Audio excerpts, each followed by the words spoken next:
എല്ലാവർക്കും വൈക്കേസിൻ്റെ പുതിയൊരു എപ്പിസോഡിലേക്ക് സ്വാഗതം. നമ്മളിന്ന് പോകുന്നത് സൗദിയിലുള്ള അല്ലുല എന്ന് പറയുന്ന അവരുടെ വളരെ ഹിസ്റ്റോറിക്കലായിട്ടുള്ള ഒരു സ്ഥലം കാണാനായിട്ടാണ്. നമ്മൾ കുവൈറ്റിൽ നിന്നും കാറിനാണ് നമ്മൾ അല്ലുലയിലേക്ക് പോകുന്നത്. അപ്പോൾ നമുക്ക് അവിടുത്തെ കാഴ്ചകളിലേക്കും വിശേഷങ്ങളിലേക്കും പോകാം. രാത്രി 9 മണിക്കാണ് നമ്മൾ വീട്ടിൽ നിന്ന് ഇറങ്ങിയത്. നമ്മൾ താമസിക്കുന്നിടത്ത് നിന്നും ഏകദേശം 1350 കിലോമീറ്ററാണ് അല്ലുലയിലേക്കുള്ള ദൂരം. ഏകദേശം 15 മണിക്കൂറാണ് അങ്ങോട്ടേക്കുള്ള ഡ്രൈവിംഗ്.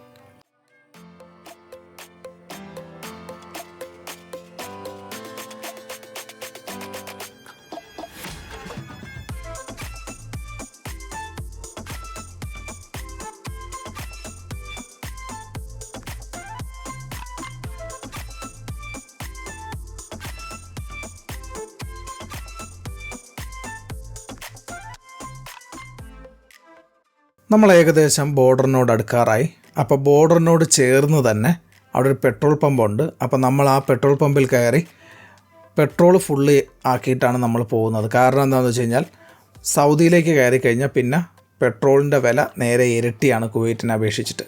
കഴിയുമെങ്കിൽ ഈ പെട്രോൾ പമ്പിൽ നിന്ന് വണ്ടി ഫുള്ളാക്കി പെട്രോൾ അടിച്ചിട്ട് നമ്മൾ എക്സ്ട്രാ ഒരു 2 ജാറിലും കൂടെ മേടിച്ചുകൊണ്ട് പോകാൻ പറ്റിയാൽ അത്രയും നമുക്ക് ചിലവ് കുറഞ്ഞിരിക്കും പെട്രോളിൻ്റെ കാര്യത്തിൽ സൗദിയിലേക്ക് പോകുമ്പോൾ.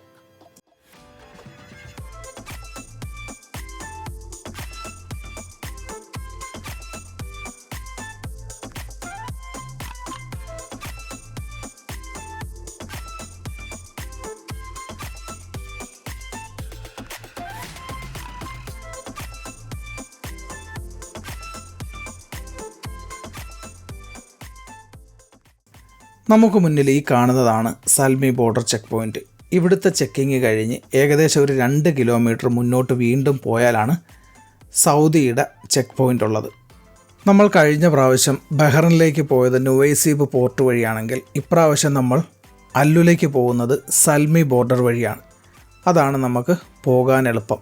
കുവൈറ്റിൽ നിന്നും സൗദിയിലേക്ക് 2 ബോർഡർ ചെക്ക് പോയിൻ്റാണുള്ളത്. ഒന്ന് നുവൈസീബും മറ്റൊന്ന് സൽമി ബോർഡറുമാണ്.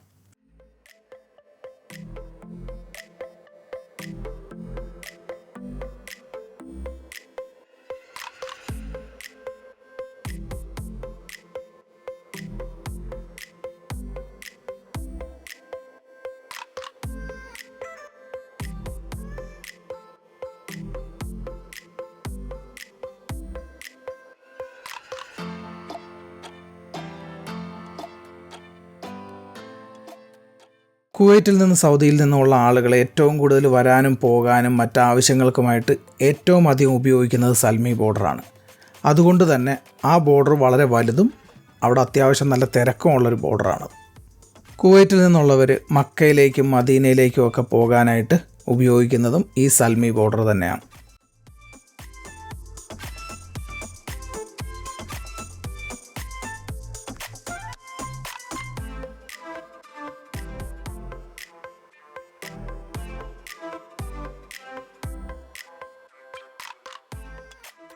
ഇവിടുത്തെ ഫോർമാലിറ്റീസ് എല്ലാം കഴിഞ്ഞ് നമ്മൾ നേരെ സൗദി ബോർഡറിലേക്ക് പോവുകയാണ്.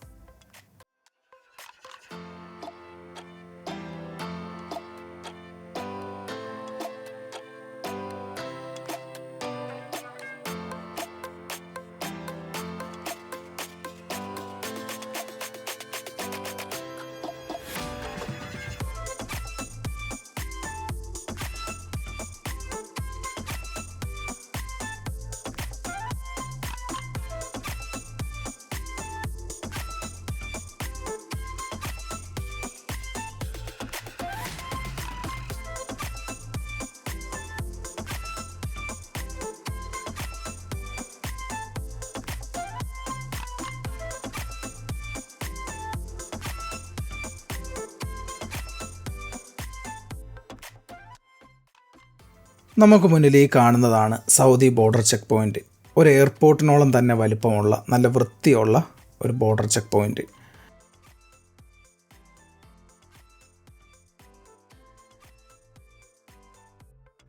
നമ്മൾ സൗദിയിലേക്ക് കാറുമായിട്ട് വരികയാണെങ്കിൽ ഒന്നിലധികം ദിവസം നമ്മൾ സൗദിയിൽ നിൽക്കാൻ ഉദ്ദേശമുണ്ടെങ്കിൽ നമ്മൾ ബോർഡറിൽ നിന്ന് നമ്മുടെ വണ്ടിക്ക് ഇൻഷുറൻസ് എടുക്കണം. 1 വീക്കിന് 138 സൗദി റിയാലാണ് വരുന്നത്. അത് കുവൈറ്റ് ദിനാറിൽ കൺവേർട്ട് ചെയ്യുമ്പോഴത്തേക്ക് ഏകദേശം 12 KD വരുന്നുണ്ട്. അങ്ങനെ നമ്മൾ ഇൻഷുറൻസ് ഒക്കെ എടുത്ത് ബാക്കിയുള്ള ഫോർമാലിറ്റീസ് എല്ലാം കഴിഞ്ഞ് നേരെ മുമ്പോട്ട് പോവുകയാണ്. അപ്പോൾ ഇനി നമുക്ക് ബാക്കി കാഴ്ചകളിലേക്ക് പോവാം.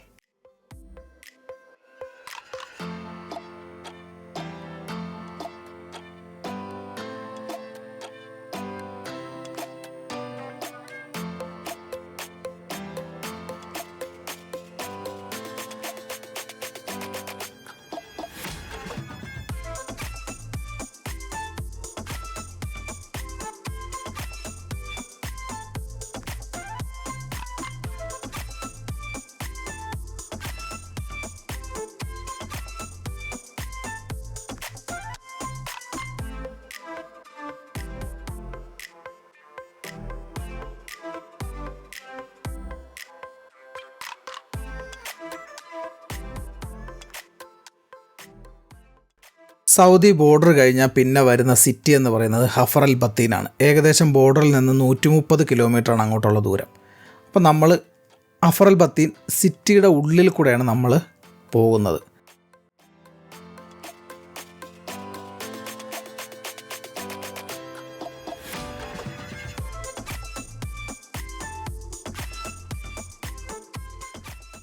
സൗദിയിൽ ഇതുപോലുള്ള സിറ്റികളിലൂടെ വണ്ടി ഓടിക്കുമ്പോഴത്തേക്ക് എപ്പോഴും നമ്മൾ ഒന്ന് ശ്രദ്ധിച്ച് വേണം വണ്ടി ഓടിക്കാൻ. കാരണം ഇവിടെ ഉള്ളവരുടെ വണ്ടി ഓടിക്കൽ അത്ര സേഫ് അല്ല.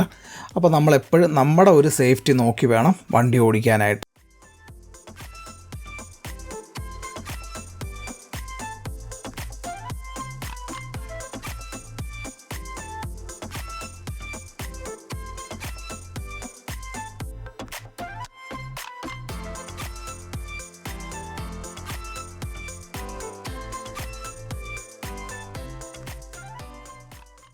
സമയം 3 മണിയായി വെളുപ്പിനെ. നമ്മൾ സൗദിയുടെ ഏതോ ഒരു മരുപ്രദേശത്ത് വണ്ടി നിർത്തി നമ്മൾ പോരുമ്പോൾ അവിടെ ഒരു ഹോട്ടലിൽ നിന്ന് മേടിച്ചിട്ട് വന്ന ഇഡ്ഡലി ഉണ്ടായിരുന്നു. അപ്പോൾ അത് കഴിച്ച് ഇനി മുമ്പോട്ട് നമുക്ക് ഭക്ഷണമൊന്നും കിട്ടത്തില്ല. കാര്യം ഇത് റമദാൻ മാസമാണ്. അപ്പം മുന്നോട്ട് കടകളും കാര്യങ്ങളൊന്നും ഉണ്ടാകത്തില്ല. അഥവാ ഉണ്ടെങ്കിൽ തന്നെ നമുക്ക് ഭക്ഷണം കിട്ടാൻ ബുദ്ധിമുട്ടാണ്. അപ്പോൾ അതുകൊണ്ട് നമ്മൾ ഇവിടുന്ന് വെളുപ്പിനെ ഭക്ഷണമൊക്കെ കഴിച്ച് കുറച്ച് നേരം റെസ്റ്റ് എടുത്ത് ഇനി മുമ്പോട്ട് പോകുന്നുള്ളൂ.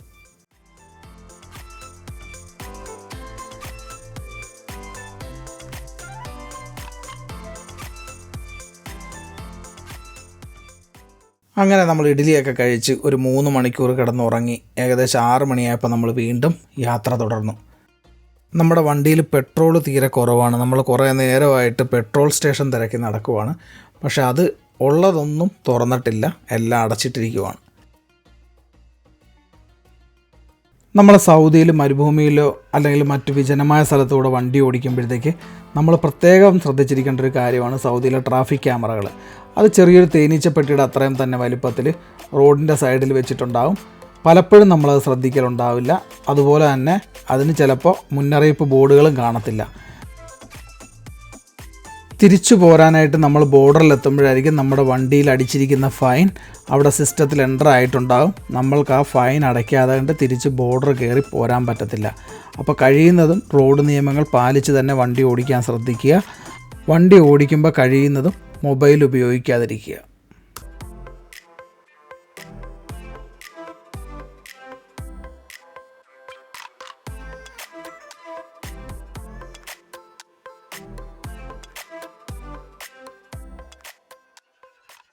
മുന്നോട്ടേക്കുള്ള യാത്രയിലാണ് നമ്മൾ ആ കാഴ്ച കണ്ടത്. വളരെ പ്രാകൃതനായ ഒരു മനുഷ്യൻ കുറേ ആടുകളെ മേയിച്ചുകൊണ്ട് ആ മരുഭൂമിയിലൂടെ നടക്കുന്നത്. നമ്മൾ അയാളെ കണ്ട് അങ്ങോട്ടേക്ക് വണ്ടി തിരിച്ച്. അയാളുടെ വീഡിയോയോ ഫോട്ടോയോ ഒന്നും എടുക്കാൻ അയാൾ സമ്മതിക്കാത്തത് കൊണ്ട് തന്നെ നമുക്ക് അയാളെ ഇതിൽ കാണിക്കാൻ ഉദ്ദേശിക്കുന്നില്ല. എന്തായാലും അയാളെ കണ്ടപ്പോഴത്തേക്കാണ് നമുക്ക് മനസ്സിലായത് ആട് ജീവിതത്തിലെ നജീബുമാർ ഇനിയും ഒരുപാട് പേര് ഈ സൗദിയിലെ മരുഭൂമിയിലുണ്ടെന്ന്.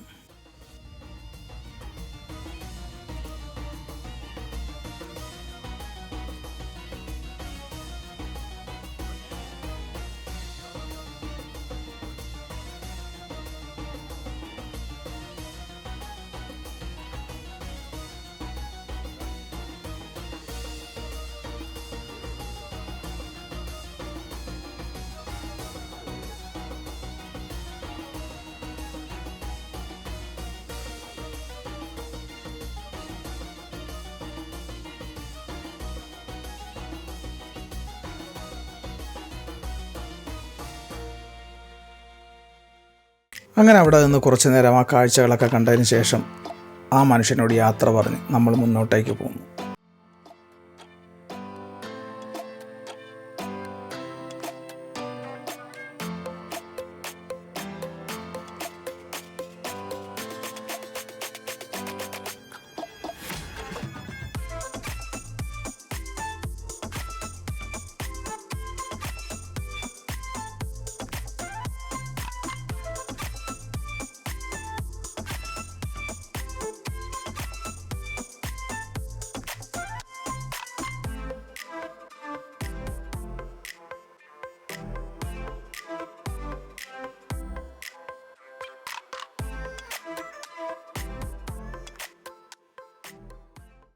സൗദിയിലെ ഏതോ ഒരു ഉൾനാടൻ ഗ്രാമത്തിൽ കൂടെയാണ് നമ്മളിപ്പോൾ പോയിക്കൊണ്ടിരിക്കുന്നത്.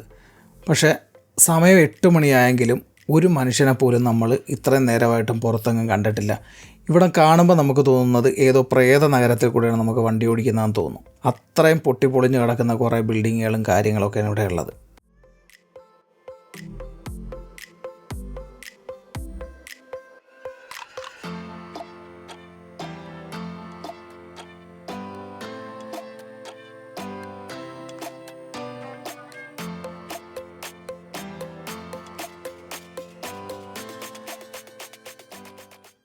അങ്ങനെ നമ്മളൊരു പെട്രോൾ പമ്പിലെത്തി.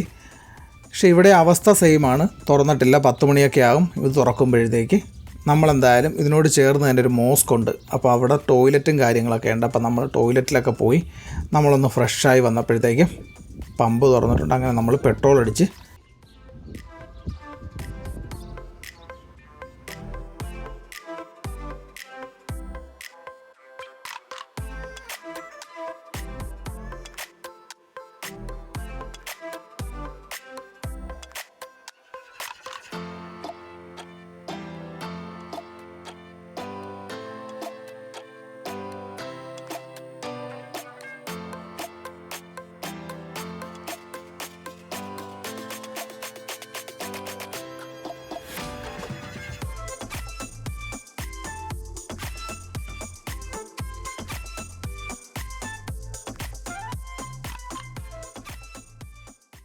സമയം ഏതാണ്ട് ഉച്ചയ്ക്ക് 12 മണിയോട് അടുക്കുന്നതേ ഉള്ളൂ. പക്ഷേ എങ്കിലും ആകാശം മേഘാവൃതമായി ഇങ്ങനെ ഇരുണ്ട് മൂടി നിൽക്കുകയാണ്. എന്തായാലും മഴ പെയ്യുമോ എന്നുള്ള കാര്യം ഉറപ്പായി നമ്മളവിടെ ചെല്ലുന്നതിന് മുമ്പ്.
അല്ലുലയിലേക്കുള്ള യാത്രയിൽ മരുഭൂമിയിലൂടെ മാത്രമല്ല, പലപ്പോഴും ഇതുപോലുള്ള വലിയ പാറക്കെട്ടുകൾക്ക് നടുവിലൂടെയുമാണ് നമ്മൾ വണ്ടി ഓടിക്കുന്നത്.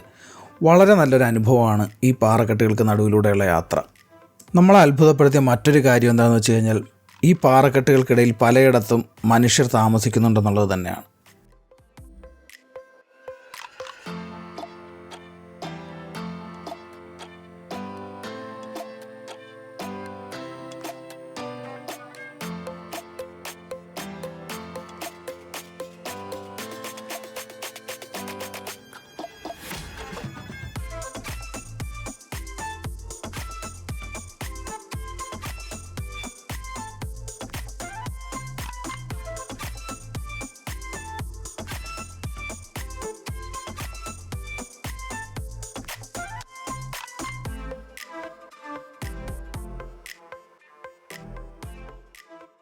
അങ്ങോട്ടേക്കുള്ള വഴിയിൽ അതിശക്തമായ കാറ്റാണ്. നമ്മൾ ഏകദേശം അല്ലുലയോട് അടുക്കാറായി. പക്ഷേ അതിശക്തമായ കാറ്റാണ്. ആ കാറ്റിൽ നമ്മളുടെ വണ്ടിയുടെ മുകളിൽ നിന്ന് 2 ബീഡിങ് ഇളകിപ്പോയി. എന്തായാലും അത് തപ്പി പോകാൻ പറ്റത്തില്ല. അതുപോലാണ് മണൽക്കാറ്റടിക്കുന്നത്.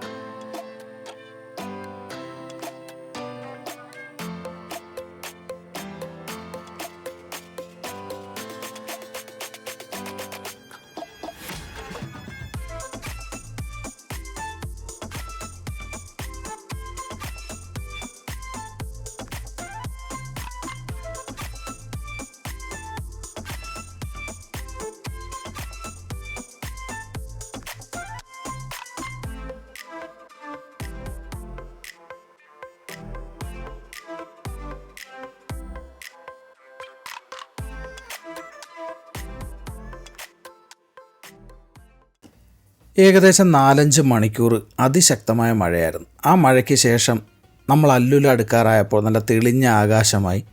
നമുക്ക് ചുറ്റുമുള്ള കാഴ്ചകളും മാറി തുടങ്ങി.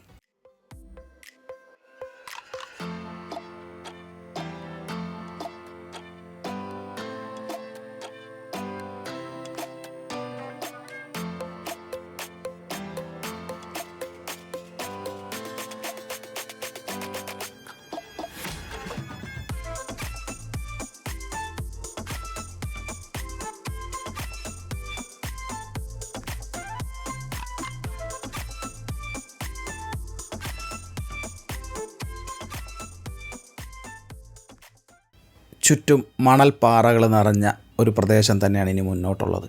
അല്ലുലയിലെ വളരെ മനോഹരവും ആയിട്ടുള്ള കാഴ്ചയും അതുതന്നെയാണ്.